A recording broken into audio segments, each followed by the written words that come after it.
Russia has dredged up a Cold War-era strategy in an effort to drive a wedge between Tokyo and Washington, analysts say, after a Kremlin spokesman blamed the presence of US troops in Japan for the lack of a peace treaty between Moscow and Tokyo to formally conclude World War II.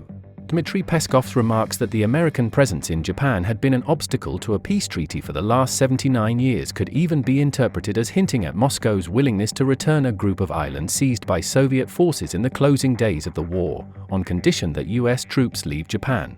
They came amid the backdrop of this week's trilateral talks among Japanese Prime Minister Fumio Kishida, US President Joe Biden, and Philippine President Ferdinand Marcos Jr. The de facto defense alliance is already there, and we know about the United States military potential that is stationed in Japan close to our borders, Peskov said. This has always been a stumbling block in trying to reach a settlement of our main problem, the peace treaty. Tokyo and Moscow have held discussions for years over the islands of Ito-Rofu-Ichirup in Russian Kunishiri, or Kunishir, Shikotan, and the Habamai Islets that were occupied just days before Japan's surrender in 1945. Former Japanese Prime Minister Shinzo Abe came closest to an agreement in 2016 with Russian President Vladimir Putin on the territory's joint economic development. But no consensus was reached, and Putin has taken an increasingly firm line on the issue, passing legislation making it illegal to cede any Russian territory to another country. As a result of the impasse, the two countries have never signed a peace treaty to formally end the Second World War. Russia's carrot-and-stick diplomatic approach to Japan dates back to Andrei Gromyko becoming foreign minister of the Soviet Union in the late 1950s, said Russian-born Yakov Zinberg, a professor of international relations at Tokyo's Kokushikan University. In the past, Moscow proposed that Japan become neutral and that they would then be willing to return the islands, that a peace treaty could be signed and that there would be no reason for Japan to fear the Soviet Union, he told This Week in Asia.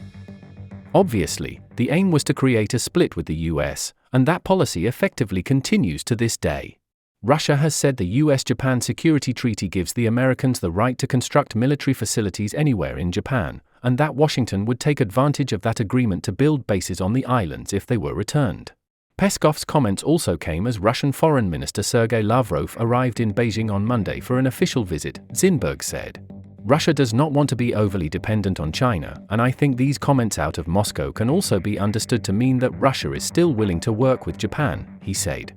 Moscow knows Japan needs Russian oil and gas, and the new ambassador said recently that Russia would be willing to help Japanese companies that have stayed in the country, so I see this as an effort to seduce Japan and distance it from the US. But there is virtually no likelihood of distancing Japan from the US, Zinberg said. Tokyo hopes to one day see the islands returned, but that cannot happen at the cost of weaker national security as a result of US forces withdrawing from Japan, said James Brown, an international relations professor who specializes in Russian affairs at the Tokyo campus of Temple University. Japan is going to shrug this off as their entire focus at the moment is on the trilateral talks with the US and the Philippines, he said, referring to the two-day talks that begin in Washington on Thursday. He added that it was a bit rich for Moscow to identify the US as the stumbling block to a peace treaty, given Russia's constant offers of an agreement over the years only to stall for time and ultimately fail to reach consensus.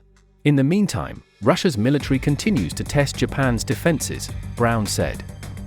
A Tu-95 long-range reconnaissance aircraft was tracked off Hokkaido earlier this month, while a Russian intelligence-gathering ship has been hugging Japan's northern coast in recent weeks, coming close to the Noto Peninsula before traveling south, passing through the Tsushima Strait and operating near the Okinawa island of Miyakojima. My feeling is that yes, Japan would like to have the northern territories back again, but the former residents are old now and there is not the same clamor for their return as there was in the past, Zinberg said. The issue is not as strong as it once was, and it does not give the same leverage as it did. This will not have any effect on Japan's relations with the US at all.